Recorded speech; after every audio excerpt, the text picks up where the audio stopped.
Hello everyone and welcome back to my channel, and today's video I am a guest in the Animal Artists Collective again, and I'm really excited about this project, and I really enjoyed being a guest last time back when I did the golden pheasant for the round. I think it was in March where we did birds. And the Animal Artists Collective is a group of artists that concentrate on animal artwork, and they like to raise awareness and funds for animal conservation. So it's a really worthwhile group. I will leave a link to all of the other videos and participants down in the comments below, so make sure you go and check those out too. So this round for the Animal Artists Collective is reptiles, and I chose the hairy bush viper. I will talk a bit more about the hairy bush viper, or the spiny bush viper as it's also called, in a little bit, but first I'm going to talk about the artwork. So I decided that I really wanted to paint this onto a denim jacket because this snake looks quite punk-like. Well, I think it looks quite punk-like, and I thought it would work really well on a black denim jacket, so that is what I did. I bought a plain black denim jacket with some silver buttons, and I painted the design on the back and kind of a matching design on the pocket, on one of the front pockets. So first of all I had to paint it with gesso. I had to draw out the design. I drew it down on a piece of paper and then cut round it, and then drew around that onto the jacket because I didn't think I'd be able to copy the shapes exactly again. I wanted to get it the same as what I drawn on the paper, so that's what I did.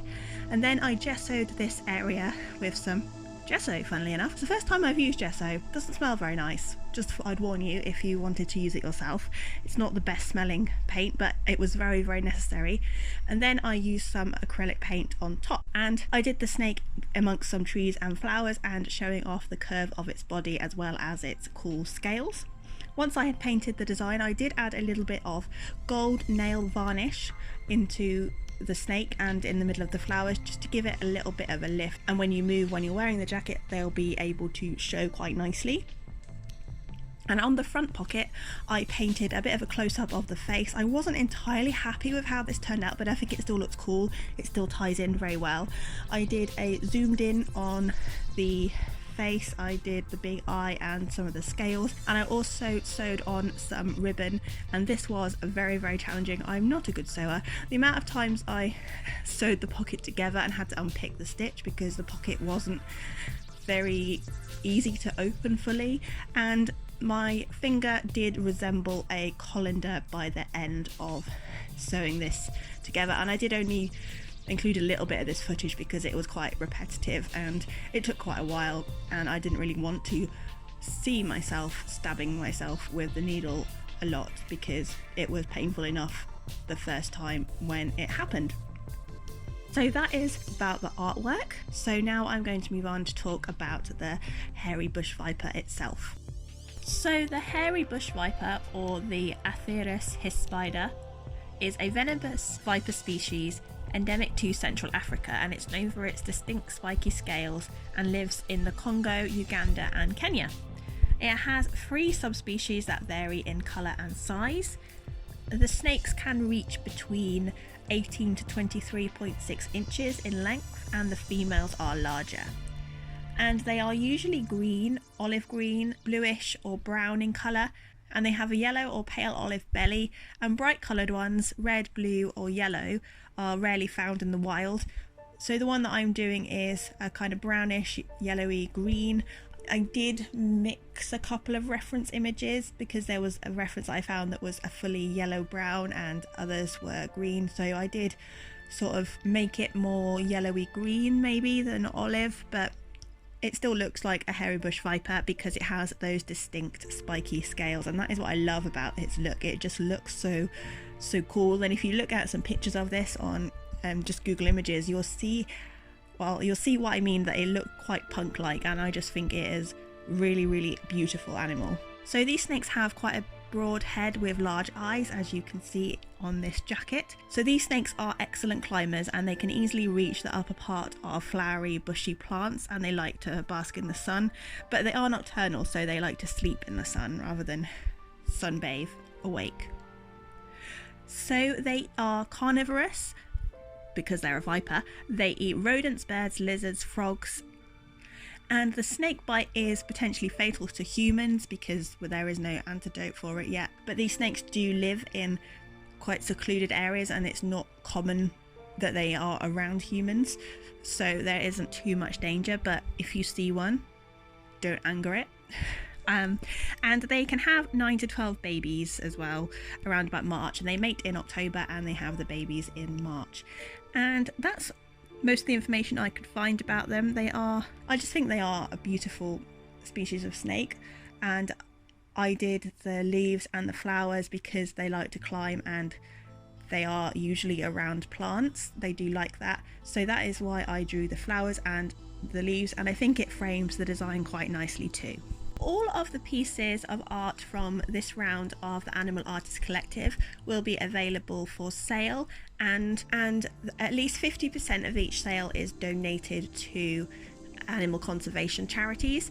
And the charity I've chosen, because this jacket will be up for sale, I'll give you more information about that towards the end of the video, but the charity I have chosen to donate the 50% of the sale of this jacket to is the Amphibian and Reptile Conservation Trust, and that is a UK based charity because I'm in the UK, so I like to support charities that work within the UK because I can see a lot more of it and I can go to these places and I can see what they do a bit more. That doesn't mean I don't support worldwide causes, I just like to do the UK ones.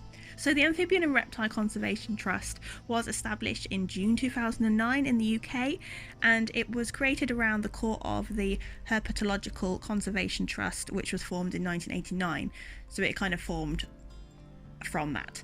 And the HTC created a network of nature reserves, monitoring programs and volunteer networks, and this is still a key part of the ARC today, but it's now a registered charity. And the ARC formally manages, leases or owns over 80 reserves covering more than 3,800 acres. Coastal clay pits, woodland and heathland are included in these reserves. So they focus on habitats, ecosystems and processes as well as species. And they have over 1,000 volunteers a year, and they aim to continue conserving biodiversity and helping reduce climate change. I will leave a link to the website for the ARC or ARC down below in the comments, because they do have a really thorough detailed descriptions of exactly what they do and all the different things they've done, all the species they've helped and all of the different sites. So I do recommend you go and check them out if you love your reptiles and you want to see where the money from this sale is going, and also if you are interested in further reptile conservation, so do go and check that out. So I did find this quite challenging because I've never painted on a denim jacket before. I decided to go for gesso and acrylic because I don't have a lot of experience with fabric paints, and I know that I can use acrylics quite well, but it still was quite challenging because I like to do lots of layers with acrylic, but I didn't want to do too many layers on this because I didn't want it to build up and potentially crack. Even though I did put protective layer on over the paint, I was still a little bit worried about this, so I probably could have done with a couple more layers, but it was quite difficult to build them up on the material. It was also quite difficult to get the detail into the scales because I'm not the most patient person when it comes to artwork and letting things dry so I can do another layer, but I think it turned out okay, and I really like the shape of the snake and I really think it shows off the scales and its curvature quite nicely. And it was quite hard to do the pocket because I think I was a bit too ambitious with the pocket, and that's why it doesn't look quite as good as the back. I still think it ties in really nicely, but it was still quite challenging, and the ribbon, like I've said, was really challenging. It's not 100% perfect, but I think this adds to its charm, and I think it looks like scales as well. That's kind of what I was going for. I wanted it to match up texturally, and that's why they're not even, because scales aren't always even. I don't really know what I'm saying, but yeah, I was pleased with how it came out, and I do want to try this again, and I might do it with fabric paints next time and mix some textile medium into it so it won't crack so much, because it was starting to crack a tiny little bit when I was building up the layers, but this won't happen now that I've put the protective layer on top, so it's okay. It'll be fine, and it looks quite nice and shiny, and it does finish it off quite nicely. But yeah, I might try next time doing it with fabric paints or mixing some textile medium into my acrylic paints. So if you are interested in buying this jacket, it is a man's jacket. I got it from the men's department. It is a small man's, so it fits me, and I am a medium mostly in ladies sizing.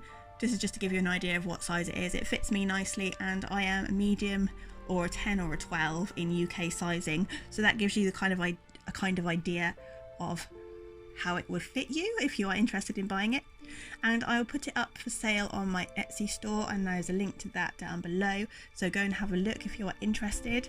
I am planning on expanding my Etsy store a little bit because there's not a lot on there. There's the piece from last time, so go and have a look at that too, and a couple of other original pieces. But I do want to maybe branch into the realm of enamel pins and stickers, so do keep an eye out for that. I am looking to branch out my Etsy store, so that's exciting. But yeah, do go and have a look if you're interested in buying this piece, and 50% of the sale will go to ARC, the charity that I just told you about. And also go and have a look at all the other wonderful artists in this collaboration. Go and have a look at all their videos, because there are some amazing pieces and I've seen them and they are so cool. And do consider maybe purchasing some of their artwork and looking at the charities that they all are supporting, because these conservation charities do amazing work and we need to spread the awareness. Even if you can't donate any money, just go and have a look and see what little things you can do that maybe don't cost you any money. But that is all I have to say for today's video. If you liked it, emotionally, do leave a like down below, as that really does help me out. I will be uploading again next week. It's been a bit of a while since I uploaded a proper video because I really wanted to work hard on this one, but I will be uploading a video next week, so keep an eye out for that. Subscribe if you are new for more videos. I do lots of varying videos, quite a lot of animal art.